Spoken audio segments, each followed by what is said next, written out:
रामायणी 4। प्रथम चरण गुरु कीन विचारा, करता गावे सिरजनहारा। कर्म कह के जग बौराया, शक्ति भक्ति कह बांधिन माया। अद्भुत रूप जात की बानी, उपजी प्रीत रामायणी ठानी। गुड़ी अनगुड़ी अर्थ नहीं आया, बहुतक जने चीन नहीं पाया। जो चीन्हे ताको निर्मल अंगा, अन चीन्हे नर भय पतंगा। चीन चीन का गावो बहुरे, बानी परी न चीन। आदि अंत उत्पत्ति प्रलय, आपो ही कह दीन। सदगुरु कहते हैं प्रथम चरण गुरु कीन विचारा। प्रथम चरण प्रथम आरंभ में शायद वेदों के रचना के भी पूर्व गुरुओं ने, ऋषियों ने विचार किया। ये जगत को देख करके विचार होता है। इतना विशाल संसार जिसका कोई पता लता नहीं है, कहां से हो गया, कैसे हो गया, किसने बनाया। इस प्रकार मन में शंका होती है। करता गावें सिरजनहारा। तो सभी ऋषि महर्षि ब्रह्मा इत्यादि भी जगत का कर्ता कोई समझे कि इसको कोई बनाने वाला होगा, और उस सृजनहार का वह गुणानुवाद करने लगे, उनका गीत गाने लगे। संसार को देख करके संसार के रचयिता की कल्पना होती है, लेकिन संसार को अगर हम ठीक से समझें तो अलग इसके रचयिता की कल्पना करने की आवश्यकता नहीं होगी। द्रव्य और गुण, द्रव्य और उसकी क्रिया, ये दोनों अनादि है। जो सत्तात्मक जगत हमारे सामने दिखाई देता है वो जड़ चेतनमय है।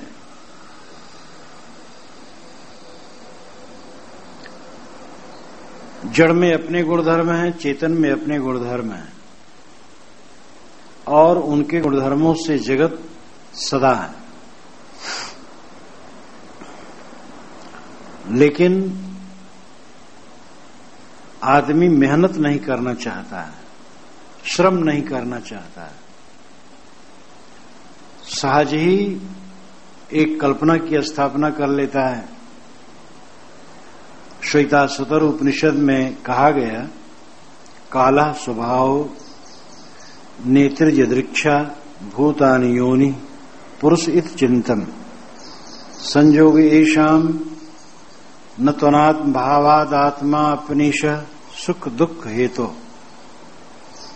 काल, स्वभाव, नियति, यदृक्षा, भूत, योनि, पुरुष, संयोग। संसार के 8 कारण हो सकते हैं, लेकिन ऋषि कहते हैं चिंतन। ये चिंत है, चिंत नाम विचारणी है। क्यों विचारणी है? क्योंकि इसमें 7 जो है वो बिल्कुल जड़ है। काल, स्वभाव, नियति, यदृक्षा, भूत, योनि, संयोग, ये सब जड़ हैं। पुरुष चेतन ही केवल चेतन है, लेकिन वो सुख दुख पाता है चेतन, इसलिए अनीश है, असमर्थ है। तो जगत कैसे बनाएगा?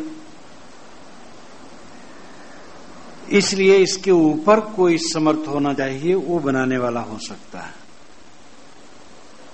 बात यहां बहुत बढ़िया कही गई है। पहली बात कही गई काल। काल पा करके जगत होता है। जैसे कि धान सब समय नहीं हो सकता है, गेहूं सब समय नहीं हो सकता है, मनुष्य को बच्चा सब समय नहीं हो सकता है, जब समय आएगा तब होगा। काल चाहिए, स्वभाव चाहिए, वस्तुओं का अपना स्वभाव, नियति, नियत का मतलब भवितव्यता, भाग्य। यदृक्षा, यदृक्षा का मतलब सहज हो जाना, हो गया, स्वयं हो गया। भूतानि, भूत यानी तत्व। योनि जो खानियां हैं या बीज। पुरुष जो जीव है, और संयोग पदार्थों के संयोग से कुछ बनता है। ये 8 कारण जगत के हैं। काला स्वभाव, नेत्र, यदृक्षा, भूतान, योनि, पुरुष और संयोग। लेकिन ऋषि कहते चिंतम, ये चिंत है, विचार करने योग्य। क्योंकि 7 तो जड़ है और पुरुष चेतन है, लेकिन सुखी दुखी रहता है, तो असमर्थ है, कैसे वो जगत बनाएगा। इसलिए कोई समर्थ को चाहिए वो जगत बनाए। लेकिन जो समर्थ है तो उसको तो सब कुछ मंगलमय बनाना चाहिए। किसी की कला तभी प्रशंसनीय होती है जब सत्यम शिवम सुंदरम हो, और कोई ऐसी चीज बनाए जो आगे चल करके दुखमय हो तो समझदार नहीं माना जाता है। और ये जगत दुखमय है। दुखालयम अशाश्वतम गीता में कहा गया, ये दुख का घर है और नाशवान है। तो कर्ता ने ऐसा जगत बनाया जो दुख से भरा है, अनियंत्रित है, वहां कोई संयम नहीं है। अगर नियम कानून सरकार का न रहे तो पता नहीं क्या क्या हो जाए। जीव को अनीश कहा गया, असमर्थ कहा गया, लेकिन जगत करता भी असमर्थ लगता है। एक आतंकवादी आता है और बंदूक से बड़बड़ बड़बड़ 10 को मार के चला जाता है, और जगत करता बैठा रहता, कुछ कर नहीं पाता है। इसलिए वो भी अनीश है, असमर्थ है। तो आदमी भावुक है। वो भावुकता से लीलावत कैवल्यम, वेदांत में कहा गया कि केवल लीला के लिए संसार को ईश्वर ने बनाया। क्योंकि रचना जब कोई करता है तो रचना में हेतु होता है। अप्राप्त की प्राप्ति की इच्छा, अज्ञात के ज्ञात की इच्छा। लेकिन कर्ता को न कुछ अप्राप्त है न अज्ञात है, वो क्यों बनाए। अगर कहो करुणा से बनाया तो जगत था ही नहीं, करुणा किस पर किया उसने। और अगर जगत बनने के बाद करुणा हुई तब फिर जगत क्या बनाया। इसीलिए ईश्वर कृष्ण की रचना जो सांख्य कारिका है, उसका भाष्य करते हुए वाचस्पति मिश्र ने कहा कि बताओ, करुणा से जगत बनता है कि जगत से करुणा होती है। करुणा हुई ईश्वर को तब जगत बनाया। जब जगत नहीं था, जीव नहीं थे, कोई दुखी नहीं, कोई था ही नहीं, तब किस पर करुणा किया। जगत बना और लोग दुखी हुए तब उसने करुणा की, तो जगत तो पहले हो गया। तो इसलिए ये जगत करता तो अति चिंत्य है, ये तो और आलोच्य है। वस्तुतः द्रव्य है और गति है। जड़ और चेतन दोनों मूल हैं, और मूल का मूल नहीं होता है। सांख्य दर्शन में कहा गया है, मूले मूला भावाद मूल ममूलम। मूल में मूल न होने से मूल अमूल होता है। पेड़ की जड़ होती है, जड़ की जड़ नहीं होती। जड़ बिना जड़ की होती है। जड़ और चेतन दोनों मूल हैं, इनका और मूल कुछ नहीं। ये किसी जादूगर की फूंक से दुनिया नहीं बनी है। दुनिया में जड़ और चेतन है, दोनों के अपने गुणधर्म हैं। उनके गुणधर्मों से जगत नित्य, वस्तु नित्य, द्रव्य नित्य, उसकी गति नित्य और जगत नित्य। इसलिए साहेब ईश्वर मधुर व्यंग करते हैं, कर्ता गावे सृजनहारा। लोग सृजनहार कर्ता का गुणानुवाद गाते हैं। प्रभु ने इस दुनिया को बनाया। ये संसार सदा से है, इसको कोई बनाया नहीं। यद्यपि ऐसी बातें भी वेद शास्त्रों में जगह जगह मिलती हैं, जैसे सांख्य दर्शन तो जड़ और चेतन, प्रकृति और पुरुष को ही मानता है। मीमांसा दर्शन भी जगत को अनादि मानता है। जैमिन जो महाकर्मकांडी थे, जगत को उन्होंने नित्य माना, अनादि माना। कोई जगत का कर्ता नहीं, किसी ने नहीं बनाया। नैयायिक और वैशेषिक गौतम और कणाद, इन दोनों ने परमाणु और आत्मा को नित्य माना है। और परमाणुओं में जो क्रिया होती है वो उसमें स्वभावगत है, बाहर से नहीं, ऐसा माना है। वेद शास्त्रों में भी जगह जगह ऐसी बात मिलती है। शुक्ल यजुर्वेद के 32वें अध्याय का 12वां मंत्र है, परिद्यावा पृथ्वी सद्यत्वा परिलोकान परिदिशा परिस्स ऋतस्य तंतुम विचितुम विचित्रे तत्पश्यत तदभवत तदासीत। परिद्यावा पृथ्वी सद्यत्वा परिलोकान परिदिशा परिस्स ऋतस्य तंतुम विततम विचित्रे तत्पश्यत तदभवत तदासीत। द्यावा पृथ्वी लोक दिशा स्व, स्व यानी स्वर्ग आकाश, ये सब मेरे परि लगाते हैं। परिविशेषण, परिणाम समग्रता, सारी पृथ्वियां, सारे लोक, सारी दिशाएं, सारा अंतरिक्ष। ऋतस्य तंतुम विदतम, ऋत के तंतु से पूर्ण। ऋत नाम नियम, ऋग्वेद में ऋत की बड़ी चर्चा है। ऋत के 3 अर्थ हैं। यज्ञ के विधि विधान ऋत है।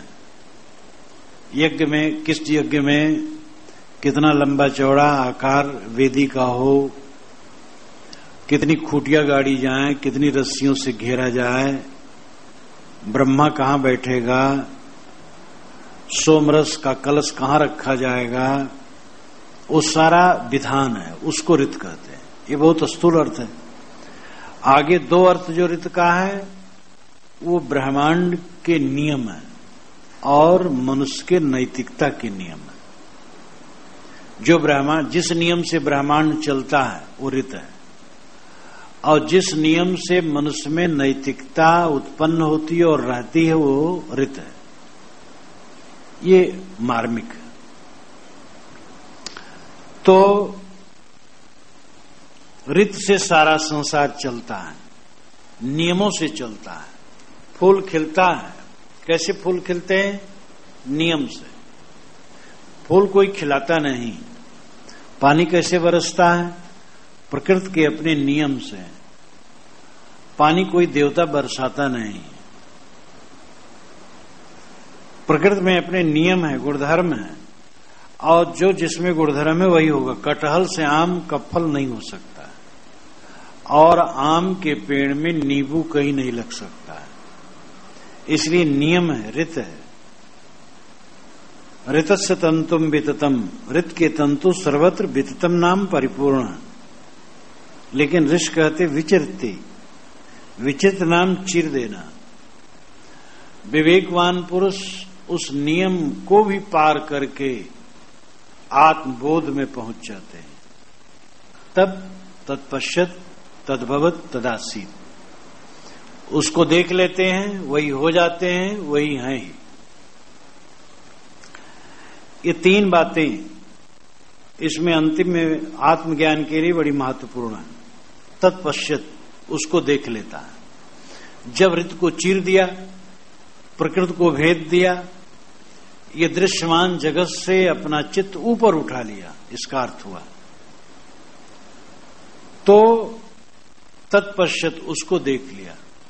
अब उसको देख लिया तो तत् तो अन्य पुरुष है, तो कोई अलग होगा। तो ऋषि कहते हैं तद्भवत, वही हो गया। लेकिन होना भी नकल है, कोई थानेदार हो जाए तो रिटायर्ड हो जाएगा। तो अंत में ऋषि कहता है तदासीत, वही है। ये कथन की 3 उड़ाने हैं और इसका अर्थ है कि सब बोध देना, भाई तुम साधना करो, मोह छोड़ो, भगवान के दर्शन पाओगे। फिर कुछ समझा आदमी, अरे तुम भगवान ही हो जाओ। और समझा तो ऋषि ने कहा, अरे तू ही भगवान है, हो क्या जाएगा। तो धीरे धीरे सहारे से बोध देने का एक क्रम लगता है। तत्पश्चात तद्भवत तदासीत। वेद शास्त्रों में ऐसे ऐसे सूत्र बिखरे हैं। सदगुरु कबीर का जो विवेक ज्ञान है, हर जगह तर्कपूर्ण चिंतन है, ऐसे सूत्र वेद शास्त्रों में भी जगह जगह बिखरे हैं, लेकिन वे थोड़े और जंजाल बहुत है। तो बहुत जंजाल के बीच में सत्य थोड़ा जो रहता है, उसी में दब जाता है। इसलिए निर्णय लोग नहीं कर पाते। अब रामायण ही पढ़ते, मानस ही पढ़ते हैं। कर्म प्रधान विश्व रच राखा, जो जस करे सो तस फल चाखा। कितनी बढ़िया बात है। कर्म प्रधान है विश्व में, और जो जैसा करेगा फल चखेगा। लेकिन अखंड रामायण के पाठ में इसका संपुट कोई नहीं रखता। अखंड रामायण के पाठ में द्रव सुदशरथ अजिर बिहारी, और वही सस्ता नुस्खा वाली चौपाई रखते हैं। कर्म प्रधान विश्व रच राखा, जो जस करे सो तस फल चाखा, ये संपुट में रखें तो अखंड पाठ करने की जरूरत न हो। अखंड पाठ तो किसी कामना से करते हैं, यदि उससे कामना पूरी उरी नहीं होती, लेकिन भ्रम है। तो अब ये बात, कर्म प्रधान विश्व रच राखा, दैव दैव आलसी पुकारा, कादर मन कर एक आधारा। एक कादर मन का है आधार, दैव दैव दैव कुछ नहीं। मेहनती बनो, श्रमशील बनो। अब ये सब बातें धारदार हैं, लेकिन बोले बिहस महेश पुन ज्ञानी मूढ़ न कोय, जय क्षण रघुपत जस करे तय क्षण तैसन हो। सब चौपट हो गए। अब रघुपत जैसे करे तैसे होगा, चुपचाप बैठो। और ऐसी बातें बारंबार हैं। निर्णय की बातें कहीं हैं। सबके अंदर में वही साक्षी तत्व बैठा है, और सब मानव का हृदय विवेक प्रधान है। इसलिए सत्य बातें तो समय समय से सबसे निकलती, लेकिन फिर असत्य से वो ढक जाती। इसलिए निर्णय नहीं होता है। कबीर साहब ने एक तरफ से निर्णय कहा, विपरीत बातें नहीं कही। तो कर्ता गावे सृजनहारा, सृजनहार के गीत लोग गाते रहते हैं। कर्में कह के जग बौराया, कर्म कर कर के पंडितों ने जगत को बौरा दिया। कर्में करके मतलब कर्मकांड, हवन तर्पण। और कर्म तो करनी चाहिए, मेहनत श्रम। हवन तर्पण, हवन करने से ये होगा, वो होगा, वो होगा। हवन यज्ञ करो, पुत्र पैदा हो जाएगा, धन मिल जाएगा, स्वर्ग मिलेगा, पशु पक्षी मिलेंगे, रिद्धि सिद्धि मिलेगी। अगर किसी ने ब्रह्म हत्या किया है, हजारों ब्राह्मणों को मारा है, गर्भ हत्यारा है, अरबों गर्भ गिराया है, लेकिन अगर वो हवन तर्पण करे तो उसका सारा पाप कट जाए। जो ब्राह्मणों को मारा हो वह अश्वमेध यज्ञ करे, पाप कट जाए। अब एक तो किसी को मारना पहले पाप, और अश्वमेध दूसरा पाप, क्योंकि अश्वमेध में सैकड़ों पशु कटते थे। तो आग में घी, मेवे, अन्न, पशु पक्षी डाल करके हवन करते थे और उसके परिणाम में रिद्धि सिद्धि मानते थे। साहब कहते कर्म कर करके जगत को बौरा दिया। मनुष्य को विवेक देना चाहिए कि तुम्हारे जैसे कर्म होंगे वैसे फल हो, इसलिए कर्म सुधारो, गलत कर्म न करो। और जो प्रारब्ध भोग है वो होगा, लेकिन लोगों ने प्राकृतिक शक्तियों को देव मान करके उनको संतुष्ट करने के लिए हवन तर्पण किया। लोगों ने सोचा ऊपर से बारिश होती है तो ऊपर देवता बैठे होंगे, झांकते होंगे और उनका कोप, उनकी दया हम लोगों के लिए बहुत महत्व रखती है, इसलिए हवन तर्पण करके उनको खुश करना चाहिए। सुगंधी ऊपर जाएगी, वो खुश हो जाएंगे तो संतुलन रखेंगे। जैसे हम सोच सोच करके करते हैं तैसे प्रकृति में भी सोच सोच करके सम काम होता है, ऐसा लोगों को भ्रम है। चेतन सोच करके करता, प्रकृति सोच के नहीं करती। प्रकृति तो अचेतन है।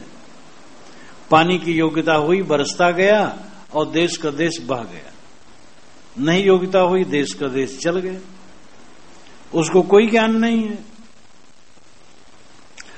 लेकिन यज्ञ हवन चला और उसमें तमाम पशुवध पहले होता था धर्म के नाम पर। साहब कहती है बौरा देना, पगला देना, कर्मकांड के नाम पर उलझा देना, और इतना इतना टोना टुटका है। बस बच्चा पैदा हुआ तो धनी मानी सवर्ण है, पुरोहित को बुलाए, पुरोहित ने कहा मूल गणंत में पढ़ा, 27 पढ़ा, इतने ब्राह्मण आकर के जप करें, और उसमें भी देख लेते कैसे हैं। धनी मानी आदमी है तो इतने ब्राह्मण चाहिए, गरीब है तो कहते एक ब्राह्मण से काम चल जाएगा, वो भी चतुर होते हैं और जब करेंगे तब ये हो जाएगा। अब एक लड़का पैदा हुआ, मासूम निर्मल बेचारा, कोई पाप नहीं किया, लेकिन पंडित बता दिए कि 27 पड़ गया है, इसलिए पिता उसका मुंह न देखे 27 दिन तक। माता को भी कह देते, लेकिन क्या करें, वो जानते हैं माता के गोद में बच्चा है। जिसने पैदा किया वो तो मुंह देखे, और पिता ने पैदा नहीं किया वो मुंह न देखे।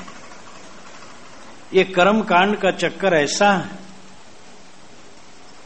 काशी में एक सेठ के चौथे तल्ले पर पानी नगर पालिका का नहीं चढ़ता था,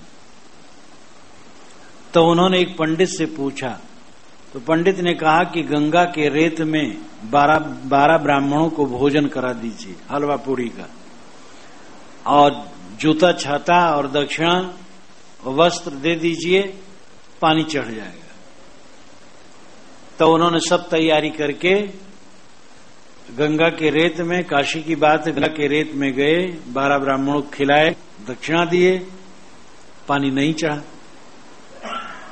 अब ब्राह्मणों का पेट कोई ऐसा तो ना, टंकी उनकी तो थी नहीं, उसमें जब दाल भात पूरी सब्जी डालोगे तो प्रेशर बढ़ जाएगा, ऊपर चढ़ जाएगा। फिर वैसे रह गया। जब मैं गया तो उनकी पत्नी सेठानी ने कहा, देखो साहब, ये सेठ जी की ये बात है, इतना भी ये नहीं समझ पाते हैं, तो क्या कहा जाए। तो कर्म कर करके जगत के लोगों को पुरोहितों ने भटका दिया। और ये मत समझना ब्राह्मणी पुरोहित ऐसे दोषी, नाना मत के पुरोहित जो कर्मकांडी हैं, जंजाल में लोगों को फंसाते हैं, किसी प्रकार मूढ़ बनाते हैं। शक्ति भक्ति के बांधिन माया, भक्ति की भी माया में जीव बंधे। शक्ति भक्ति, शक्ति नाम शक्तिमान जीव भक्ति के माया में बंधा। अथवा कर्मकांड, शाक्त संप्रदाय, भक्ति संप्रदाय, ये सब जीव को बांधते हैं। कर्मकांड के जंजाल में जीव बंधे और शाक्तों के हिंसा में, उपासना में बंधे, और परोक्ष देवता मान करके उसकी भक्ति में जीव बंधे। शक्ति भक्ति का अर्थ शाक्त की भक्ति भी मानी जा सकती है। वैसे शक्ति भक्ति यानी शक्तिशाली जीव भक्ति की माया में बंध गया। भक्ति जरूरी है, भक्ति के बिना हृदय शुद्ध नहीं हो सकता है। लेकिन परोक्ष भक्ति जो जाको इष्ट परोक्ष है, गुरुदयाल साहब ने कहा है कि जिसका इष्ट परोक्ष है वो सत्य का बोध नहीं प्राप्त कर सकता। इष्ट प्रत्यक्ष होना चाहिए। इष्ट है मनुष्य के रूप में जो बोध वैराग संपन्न है, जिनको हम गुरु और संत कहते हैं। उनकी उपासना भक्ति करने से बोध मिलेगा और संरक्षण मिलेगा। दो मिलता है, बोध और संरक्षण। जो हम नहीं समझ पाते उसकी समझ मिलती है और उनके संरक्षण में रह करके कल्याण पथ हमारा पूर्ण होता है। ये माया मोह में लिपटे हुए लोगों के बीच में रह करके साधक बेड़ा पार नहीं कर सकता। सद्गुरु संतों की संगत से ही उसका बेड़ा पार होगा। तो भक्ति की जरूरत है, लेकिन भक्ति की कल्पना परोक्ष में हुई। अलग देवता है, अलग भगवान है, जिससे मुलाकात नहीं है, उसकी विरह व्यथा में लोग पीड़ित हैं। साहब कहते ये भी माया, भक्ति भी माया। अद्भुत रूप जात की बानी उपजी प्रीत रमैनी ठानी। जात नाम सिद्धांत मत संप्रदाय, ये नाना मत संप्रदायों की बानियां अद्भुत रूप हैं। इतिहास में जिसका कोई पता न हो, कारण कार्य व्यवस्था के अनुसार जो बिल्कुल न हो, इस धरती पर जिसका चिन्ह न हो, ऐसी बातों की कल्पना करके भक्त लोग, कवियों ने ऐसा बढ़ावा दिया है कि उसी में लोग नाच रहे हैं और गा रहे हैं। धरती पर जो व्यक्ति हुआ नहीं, उसकी कल्पना करके उसको भगवान बना दिया गया और एक उपन्यासिक भक्ति चल पड़ी। अब ये सिनेमा वालों ने संतोषी मां का फिल्म बनाया और खूब बढ़िया गीत उत बनवा करके खूब रखा, मूर्ति उर्ति सब उसमें फिल्माए बढ़िया। यहां वहां जहां तहां मत पूछो कहां कहां है संतोषी मां। अब वो संतोषी मां तक भक्ति बहिया चल पड़ी, जो बिल्कुल फिल्म की चीज है। ऐसे कितने काव्य हैं कि जिसमें उसका नायक एकदम उपन्यासिक है, काल्पनिक है, लेकिन न उसके पीछे कोई इतिहास है, न यथार्थता है, न कारण कार्य व्यवस्था है, न विवेक की बात है। लेकिन उसको इष्ट मान करके लोग रोते गाते हैं। साहब ने इसीलिए कहा है बीजक में, बैठा पंडित पढ़े पुराण, बिन देखे का करे बखान। तो अद्भुत रूप जात की वाणी, नाना संप्रदायों की वाणी बड़ी अद्भुत रूप है। उपजी प्रीत रमैनी ठानी, उसको पढ़ करके सुन करके मनुष्यों के मन में प्रेम उत्पन्न होता है और रमैनी ठानी प्रार्थना करते हैं, आंसू बहाते हैं। गुड़ी अनुगुड़ी अर्थ नहीं आया, बहुतक जने चीन नहीं पाया। साहब कहते गुड़ी हो चाहे अनुगुड़ी हो, अर्थ नहीं आया, वे अर्थ समझ नहीं पाए कर्ता का, सृजनहार का। कितने सद्गुणी हैं और कितने सद्गुण रहित हैं, लेकिन ये दोनों सत्य को न समझ पाए। सद्गुण अच्छी चीज है, लेकिन सद्गुणी भी परहेजगार है, सदाचारी है, बोध नहीं। तो बोध बिना सदाचारी लोग भी भटकते। अच्छे अच्छे तपस्वी हैं लेकिन भ्रांत। जाहिदे गुमराह का मैं किस तरह हमराह हूं, वह कहे अल्लाह है, मैं कहूं अल्लाह हूं।